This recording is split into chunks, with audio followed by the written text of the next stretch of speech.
Welcome to the Retiring Canada podcast, where our mission is to educate and empower you to make the most informed, rational, and productive financial decisions. Hosted by certified financial planner, author, and chartered investment manager Michael Isbister. You'll go behind the scenes to uncover the tips and strategies to help you invest smarter, optimize your retirement income, and reduce the amount of tax you pay. Michael is an investment advisor with Fundamental Wealth, a trade name of Harbourfront Wealth Management, a CERO dealer. And now, here's your host, Michael Isbister. Hello everyone, and welcome again to the Retiring Canada podcast. In today's episode, we're going to discuss how to optimize your TFSA account for the long term. Specifically, I'm going to chat about the first step to optimizing your TFSA, the blanketed approach to investment decisions we often see, a balanced investor's TFSA balance from 2009 to today, the impact of changing your plan over the next 30 years, 4 decisions that could ruin your TFSA, and lastly, as always, a few action items for you to consider. In my role as a certified financial planner and senior investment advisor, I've had the privilege of reviewing and optimizing hundreds of families' retirement plans.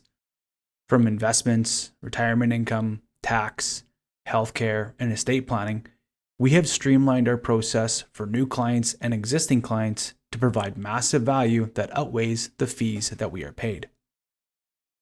We call our process the Fundamental Retirement Plan, and I encourage you to learn more by visiting our website. Stay tuned in the future as we plan on releasing a 5-part series that highlights the FRP process and breaks down each area we focus on. One thing that we find is that all of these planning areas are interconnected, and the decisions we make from an investment level will impact our retirement income plan, tax plan, and so on. Every decision we make will impact the entire Fundamental Retirement Plan. So it's crucial for us to understand, control, and monitor each aspect of a client's financial life to keep things on track. One common theme that we come across while going through this process is the misuse of the tax-free savings account, TFSA. In some instances, we come across accounts that are very conservative, perhaps in cash or high-interest savings. But more often than not, we come across TFSA accounts that are balanced, say 60% equity, 40% fixed income, i.e., a traditional portfolio. Now, at face value, this seems pretty reasonable. However, I would argue this is suboptimal, especially for retirement investors with investable assets over $1 million. Hear me out. Let's discuss a hypothetical situation. Say, while going through the Fundamental Retirement Plan, we create a withdrawal strategy that has us drawing down on your RRSP, RIF, and pension account. We optimize the Canadian pension plan and old age security, and we create a retirement income safety net within the non-registered account that aligns with your long-term goals and design a globally diversified basket of investments. Now, with the plan in place, we discover that based on the withdrawal strategy, income, and tax plan, the TFSA account will very likely never be accessed for retirement income needs. Knowing this, how should this TFSA be invested? Now, I understand risk tolerance, risk capacity, time horizon, and financial education are crucial in determining what is a suitable investment on a per-client basis. That said, if you understand how you were invested, you use conservative estimates when creating a retirement plan, and it makes sense in plain English, I would argue a retirement investor should consider more equity in the TFSA. Why do you ask? Well, again, if through a conservative planning process, we discover the TFSA will never be required for retirement income needs, does it make more sense to be a balanced 60-40 investor or a 100% equity investor? I come across countless prospective client portfolios where I see this blanket 60/40 or even 80/20 portfolio allocation across all accounts, regardless of the expected timeline of these underlying accounts. Now, I'm not suggesting that you run out there and rebalance your TFSA. I don't know you, your family, or your finances, so do your own due diligence or get in touch with our team by visiting our website. But why make a fuss out of this anyway? Well, because the impact of how your TFSA is invested has an incredibly significant impact on the future account value. Makes sense, right? Let's work through a few examples, and to start, let's take a trip back in time. Let's say that when the TFSA was started in 2009, you added the maximum amount annually on January 1st of each year.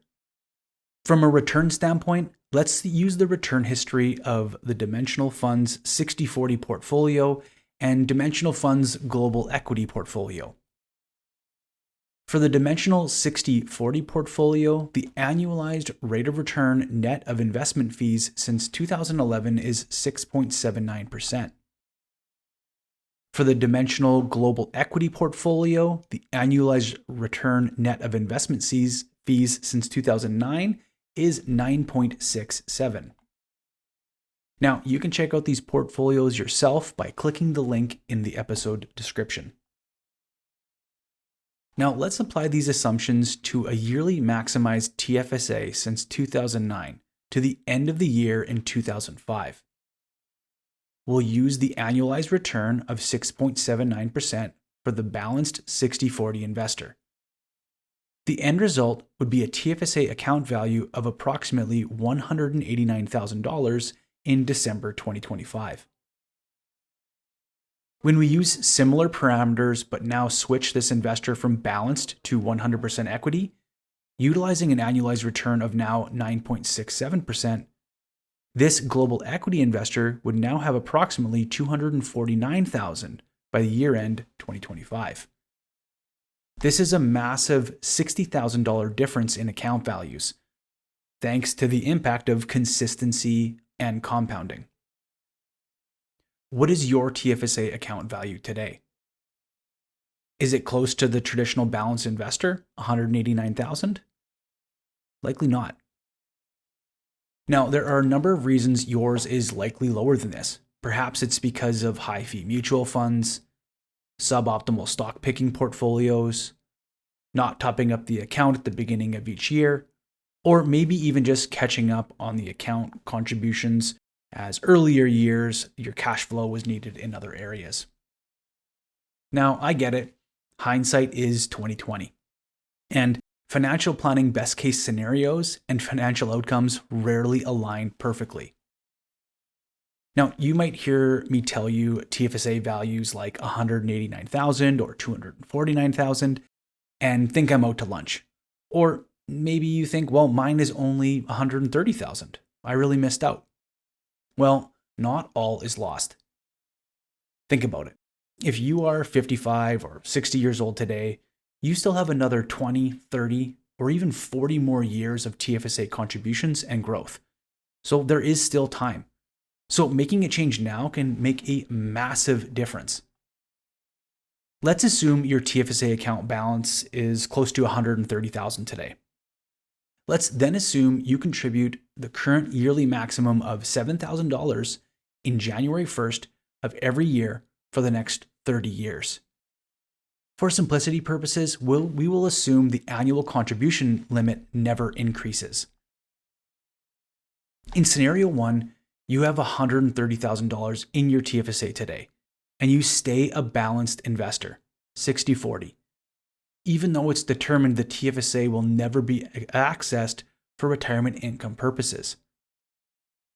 We apply the same annualized rate of return of 6.79% and take that out over the next 30 years.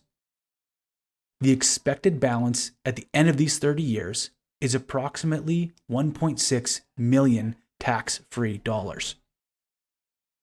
Now let's take that same $130,000, apply our enlightened self who realizes this account will never be accessed, thus giving you the bandwidth to accept more ups and downs in your portfolio over the next 30 years. We apply the 9.67 annualized return, and the end result? A little over 3.25 million tax-free dollars. This is twice the account value when compared to the balanced investor. Amazing. And this doesn't even factor the periodic increases to the annual TFSA contribution limit. Or what about if you have a spouse and both of you have TFSAs? You can multiply my assumption by 2. This is why Warren Buffett famously described compound returns as the 8th wonder of the world, emphasizing its significance in wealth accumulation. Now, going back to the returns I used, because you may balk at that return rate, and I get it. Keep in mind, these are historical returns you can view for yourself online.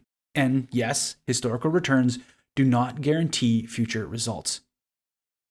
With that, there are a number of other suboptimal decisions investors make that hinder their long-term growth of their TFSA accounts, or any account at that matter. First is using high-fee mutual funds. These fees you pay directly impact your net return over the long run. So please be aware of what you pay to own your investment. Second is suboptimal investment decisions, whether it be a stock picking portfolio or active fund manager promising high returns. The data and evidence show that this style of investing very, very rarely works out in the investor's best interest over the long run. Third is poor decisions by an investor. Selling to cash when markets fluctuate, using the TFSA as a savings account, buying penny stocks and speculative investments, or simply not understanding what decisions they should be making within the TFSA.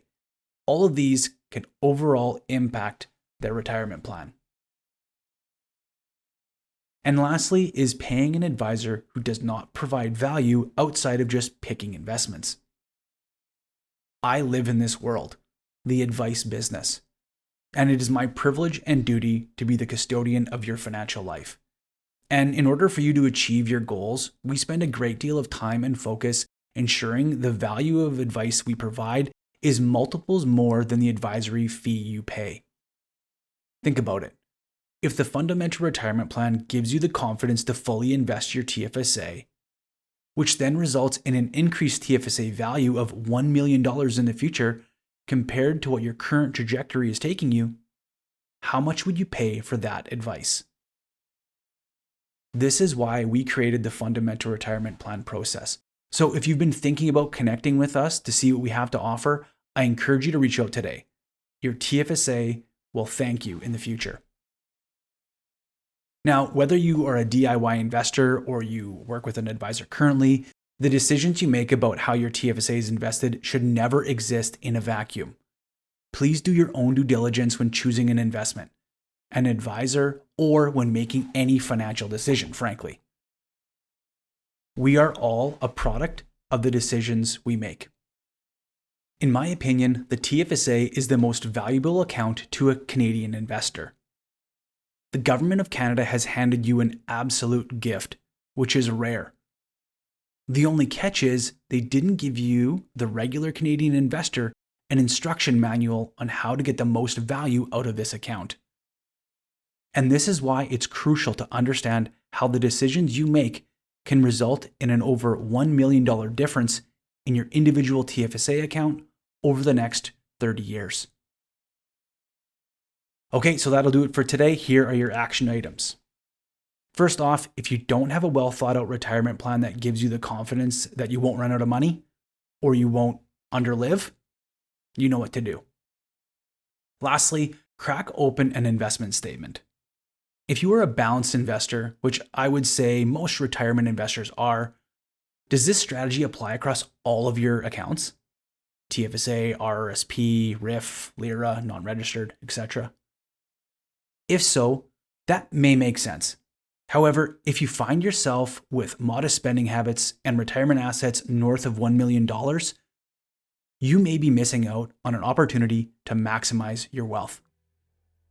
Okay, so that'll do it for today's episode. Be sure to add us on all your socials, LinkedIn and Facebook. Check out the resources that I have in the show notes. If you're enjoying the show, please leave us a 5-star review in your favorite podcast app. Be sure you're signed up for the weekly Retiring Canada newsletter. And hey, when it comes to your retirement, don't take chances. Make a plan so you can retire with confidence. All comments are of a general nature and should not be relied upon as individual advice. The views and opinions expressed in this commentary may not necessarily reflect those of Harbourfront Wealth Management. While every attempt is made to ensure accuracy, facts and figures are not guaranteed. The content is not intended to be a substitute for professional investing or tax advice.